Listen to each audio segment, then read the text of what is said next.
მოგესალმებით მეგობრებო და თანამოქალაქენო, ჩემი YouTube არხის აველუმის გამოწერო და მსმენელო ადამიანებო.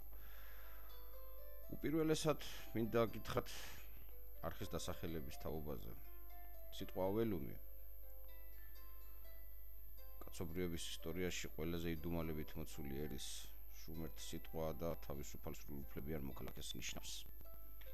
ახლა კი ყველაფერი რასაც ვიტყვი ამ ვიდეო რგოლში მხოლოდ ჩემი ჰიპოთეზებია. ჩემი ფიქრისა და მსჯელობის ნაყოფი.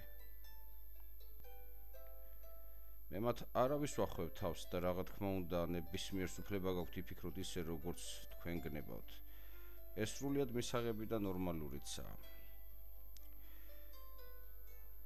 მოდით გადავხედოთ რა ხდება დღეს მსოფლიოში. რა დაემართა ჩვენს ცივილიზაციას. თუ ესა განვითარების მწვერვალისკენ ოლიმპიური სრბოლით მავალი სამყარო. თუ მოსახლეობის გამოხშირვის დრო ახლოვდება, ან იქნებ გლობალური მართლობის გეგმა იწყებს მოქმედებას, რისთვის ხდება ყოველივე ეს? დღეს ამ თემებზე ვისაუბროთ და დავფიქრდეთ. შეიძლება თუ არა სხვაგვარად განვითარებულიყო კაცობრიობა, შესაბამისად მოვლენები და თვით სამყარო, რომელმაც გშვა ამ სივრცესა და განზომილებაში, პლანეტა დედამიწაზე. თქვენი არ ვიცი, მაგრამ მე პირადად ისეთი გზნობა მეუფლება, თითქოს ჩვენი რეალობა ჩვენსავე თვალწინ იცვლება. ბევრი რამისი აღარაა როგორც ეს უწინ. ცოტა ხნის წინ იყო. დარწმუნებული ვარ, ბევრი თქვენგანი შეამჩნევდა იგივეს. თითქოს ფსევდორეალობაში მოვხვდით, რომელიც მხოლოდ ნაწილობრივ ჰგავს ჩვენთვის ჩვეულ სამყაროს, რეალობას, რომელშიც ცხოვრობდით არც თუ ისე დიდი ხნის წინ. მოდით გავანალიზოთ რა ხდება. ამისათვის კი საჭიროა მცირედი ექსკურსია მოვაწყოთ კაცობრიობის არსებობის ეპოქაში და დროით ინტერვალში დავბრუნდეთ პირველ საწყისთან. გავიხსენოთ, რომ ჩვენ ადამიანები მთლიანი სამყაროს ძალიან დიდი, ხანგრძლივად ნაჭედი უზარმაზარი ჯაჭვის მხოლოდ ერთი შემადგენელი რგოლი ვართ. ვით სხვა მრავალი დანარჩენი. მაგალითად ცხოველები, თევზები, მცენარეები, მოლუსკები და თვით ბაქტერიებიც. ჩვენ გვავიწყდება, რომ უპირატესობა, რომელიც ინტელექტისა და თითქმის სრულყოფილი სხეულის სახით გვერგო, არა პრივილეგიას, არამედ პასუხისგებლობას უფრო გვაკისრებს. სამყაროში არსებულ სხვა მრავალ გოლთა მიმართ. მარტივად რომ ვთქვა, ბავშვი ხომ მიგიყვანიათ ბაღში. საბავშვო ბაღს გულისხმობ. თქვენ ხომ ენდობით იმ ბაღსაც და მასში მომუშავე აღზრდებლებსაც? ხო და იგივეა. არქიტექტორმა უმეტესობა ღმერთს რომ უწოდებთ, ადამიანებს როგორც აღზრდელთ გვანდო ყველა სხვა რგოლი. ჩვენ კი როგორ მოუარეთ ამ ბაღს? სამყაროს სახელად დედამიწას და მის ურიცხვ ბინადართ. ვინ გადავაშენეთ? ვინ შინაურ ცხოველად ვაქციეთ? ჯაჭვი შევაბით ყელზე და დავიმონეთ. თვით დედამიწა კი უზომოდ გამოვფატრეთ. ეგრეთ წოდებული წიაღისეულის თუ მადნეულის ძიებაში. ოდესღაც 64 ქნილი ჯოჯოხეთად ვაქციეთ.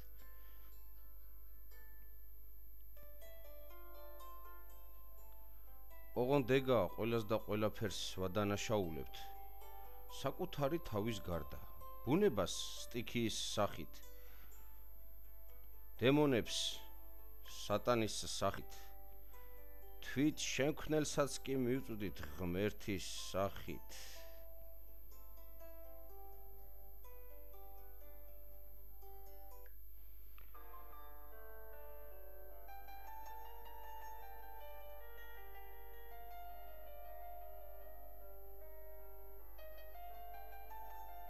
ყველა და ყველაფერი რომ გადავჭამეთ, ყველა რწმენაცა და რელიგიაც და ყველა ემოციაც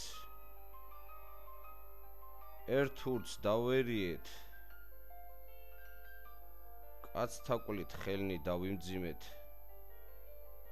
ჩვენებურთა სისხლით თავპირი მოვიბანეთ, დუჟმორეულნი შლეგი თვალებით ვიმზირებით, რაღაც კორონავირუსი მოვიგონეთ და ხცოვან დედამიწას ოდეს 64 ქმნილს კიდევ უფრო საშინელებას ვუქადით.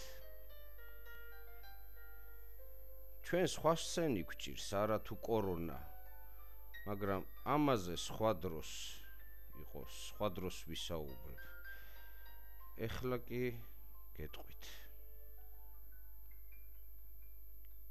კორონა ხელოვნური ბაქტერიოლოგიური ინფორმაციული ვირუსია, რომელიც გლობალური ერთიანი მმართველობის შექმნაში დაეხმარება დეგრადილებულ ადამიანთა სიონისტურ ჯგუფებს, მასონებს, ილუმინატებსა თუ არხონტებს.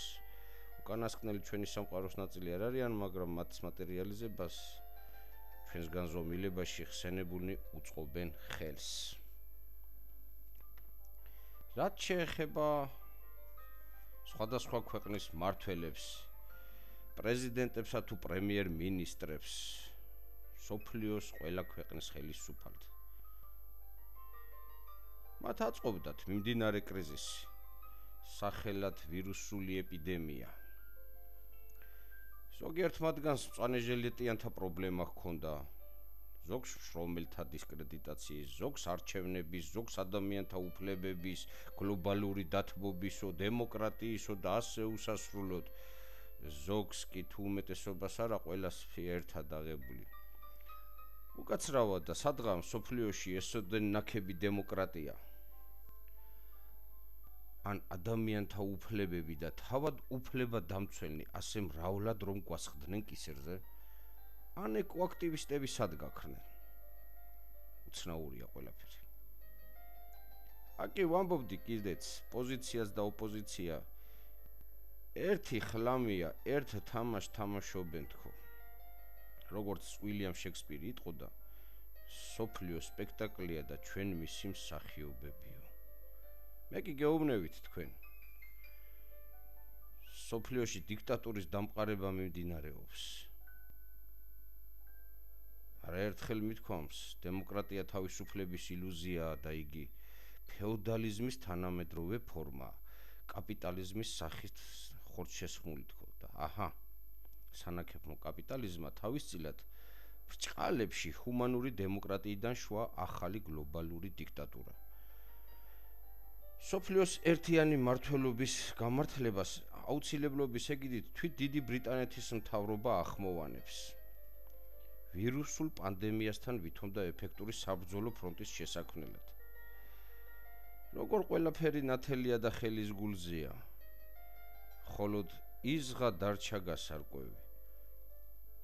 კვლავ გაიმარჯვებს ებრაელ ვინზორთა ბრიტანული დინასტია თუ ახალ გლობალურ მმართველობას ბარუხები, როტშილდები, მორგანები, დიუპონები, ბუშები, კლინტონები, ამშელები, როკფელერები, გეიცები და ასე შემდეგნი დიდი ებრაული საძმოდან ჩაუდგებიან სათავეში. ვიდეოს აღწერაში რამოდენიმე ლინკს დავურთავ, სადაც თვალნათნივ იქნება ვირუსისა თუ ვირუსების შექმნის მიზეზებიცა და მიზნებიც. ისე კი ცნობისათვის, იტალია იქნება ეს, ჩინეთი, ამერიკა თუ სხვა ქვეყანა, ტელიარხებიდან გაბუქებულ ეპიდემიურ სიკვდილიანობას ამ ქვეყნებში არც შარშანდელთან, არც შარშანწინდელთან და არც იმის წინდელთან შედარებით რეალური ლეტალური სხვაობა არ მოუტანია. გარდაცვალებას გულისხმობ. უბრალოდ დაღუპულთა დიაგნოსტირების მეთოდი შეიცვალა მეტი პანიკისა და ეიფორიის დასათესად.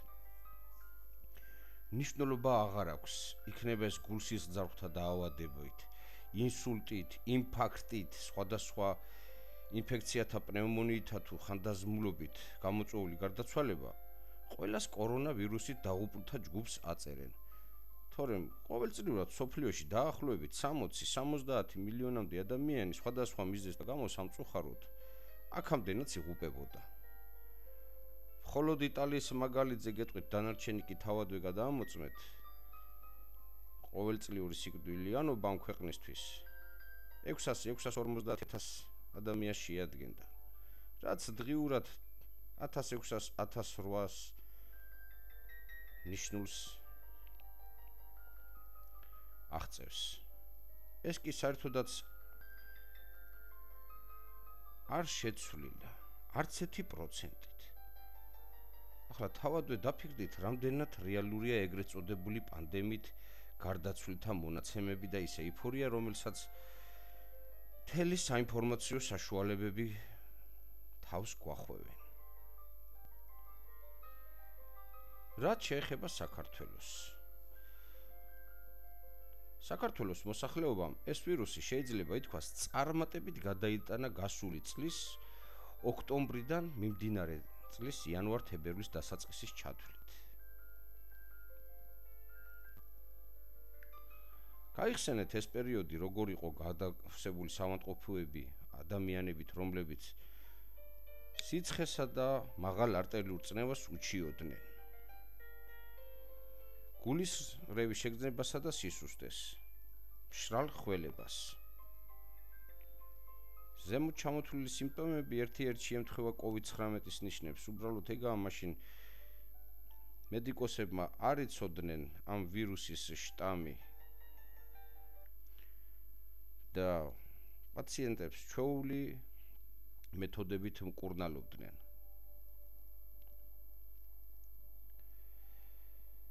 ასე რომ შვიდად მეგობრებო, ჩვენ უნიკალური გენისერი ვართ. აკითქმულ არს. დამარხულ არს ენაი ქართული დღემდე მეორედ მოსვლისა. მესიისა საწამებლად, რათა ყოველსა ენასა ღმერთმა ნამხილოს ამით ენითა და ესე ენა იმძინარი არს დღესამომდე და სახარებასა შინა ამას ენასა ლაზარე ქვიან. იოანე ზოსიმე, მე-10 საუკუნე.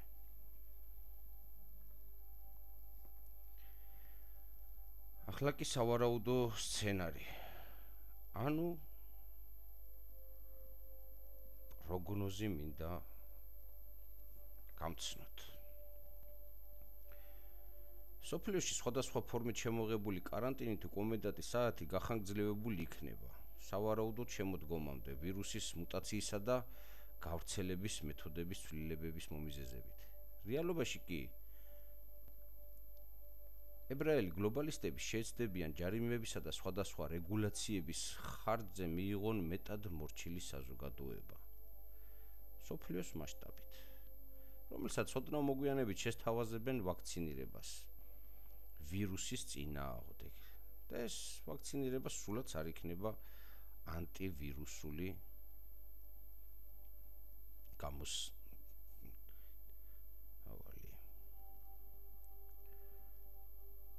კითხავთ ალბათ, რატომ?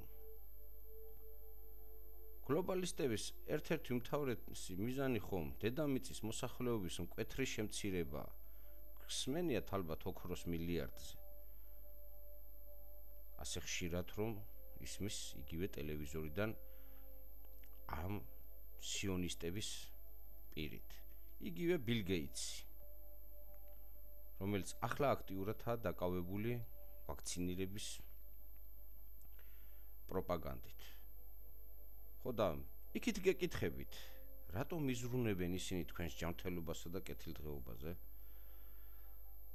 ან როდის ერთხელ უზრუნია რომელიმე ქვეყნის ხელისუფლებას რეალურად თავის მოსახლეობაზე?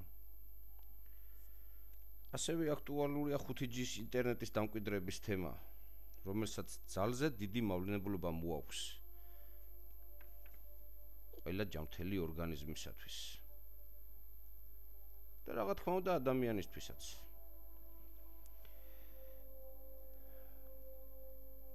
მიუხედავად უამრავი უარყოფითი დასკვნისა,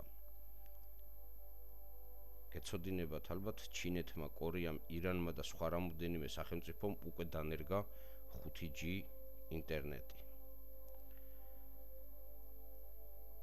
რაც ფრიად ყურადსაღებოა. კომენდანტის საათის დაწესება შეიძლება მეტწილად ამ ქსელის გაფართოებას უფრო ემსახურებოდეს, თორემ არ ამგონია ვირუსის გავრცელებისათვის რაიმე შედეგი ან პრევენციულ ღონისძიებას წარმოადგენდეს ღამის საათებში გადაადგილების აკრძალვა. ხელისუფლებას და მავან ჯგუფებს კი ფარული მოქმედების უპირობო საშუალებას აძლევს. ჩვენ მოსახლეობა ვერას გავიგებთ სამწუხაროდ. ახლა კი რჩევის სახით მინდა გითხრათ, პირბად სტარება ჯანმრთელი ადამიანისთვის არც თუ ისე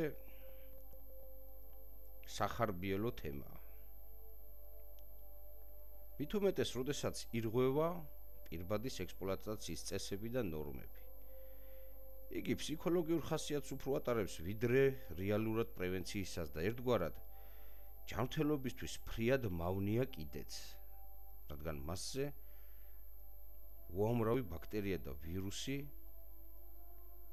იდებს ბინას და არადროული შეცვლის გამო შეიძლება საშიშროების შემცველიც იყოს მისი ტარება, პირბადეს გულისხმობ. ვიდეოს აღწერაში დაურთავ ლინკს, სადაც საუბარი იქნება ყველა ტიპის ვირუსებთან ეფექტური მეთოდებისა და ბუნებრივი საშუალებების გამოყენებაზე.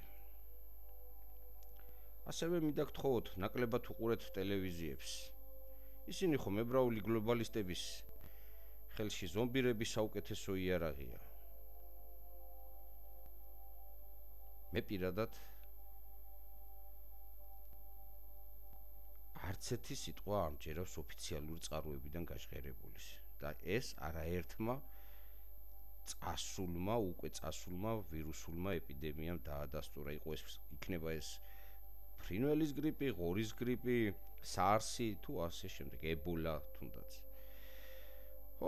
ასევე ნაკლებად უსმინეთ იმ მედიკოსებსაც, რომლებიც გამუდმებით პანდემიაზე საუბრობენ და ჟურნალისტებზე მეტად პოზირებენ ტელევიზიის თვალწინ. თვით ჯანდაცვის საერთაშორისო ორგანიზაციაც უამრავი სიბოროტეს თავშესაფარი ბუნაგია. YouTube-ზე კი მრავლად ნახავთ მოაზროვნე ადამიანების ფრიად საინტერესო არხებს. შეეცადეთ მათგან მოიძიოთ ინფორმაციები და სხვადასხვა წყაროების შედარებით გამოიტანოთ დასკვნები. ასევე შეგიძლიათ ჩემი არხითაც ისარგებლოთ, გადადით ჩემი არხის მთავარ გვერდზე, შედით განყოფილებაში არხები, სადაც თქვენ უამრავ ინფორმაციულ შემეცნებით წყაროებს იხილავთ. გურიპყროთ კი არავისენდოთ, მათ შორის არც მე. ყოველთვის გადაამოწმეთ ინფორმაცია სხვადასხვა წყაროებზე დაყრდნობით და ისე გამოიტანეთ დასკვნები. ბოლო სიტყვათ კი საღამოს მინდა გითხრათ შემდეგი, რომ ჩვენს თვალწინ ჩვენი სამყარო და ჩვენთვის ჩვეული რეალობა იცვლება. სოფლიოში მყარდება ახალი წყობა, სადაც სავარაუდოდ აღარ იარსებებს ხელზე ანგარის სწორება. სადაც ადამიანური გრძნობები მეტწილად დათრგუნული იქნება. სადაც ეტაპობრივად ამოქმედდება უამრავი დამატებითი კონტროლის მექანიზმები ადამიანთა სულ უფრო მეტად სამორჩილებლად. მოკლედ, სამყარო ისეთი აღარასოდეს იქნება, როგორც გვახსოვს.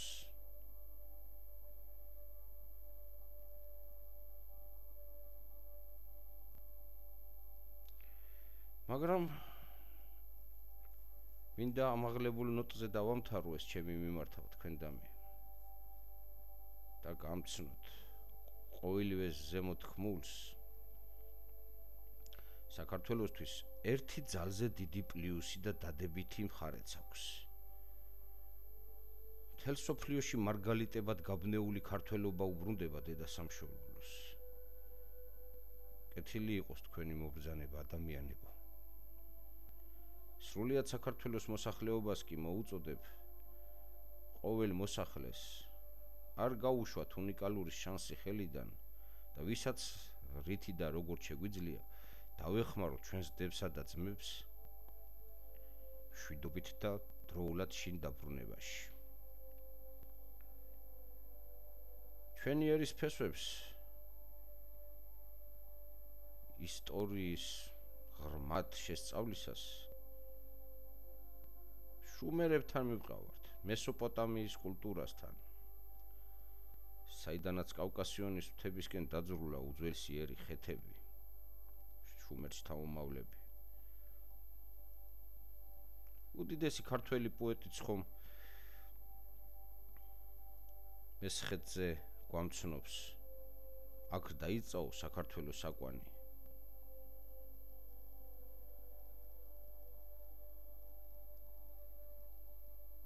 შოთა გვეუბნება, აქ დაიწყო საქართველოს საკვანი. მესხეთი, ეს ხომ იგივეა, მე ხეთი. ხედავთ რა მარტივია. ხო და მე მესხი კაცი გეუბნებით თქვენ. ქართველნო გამოფხიზლების დროა.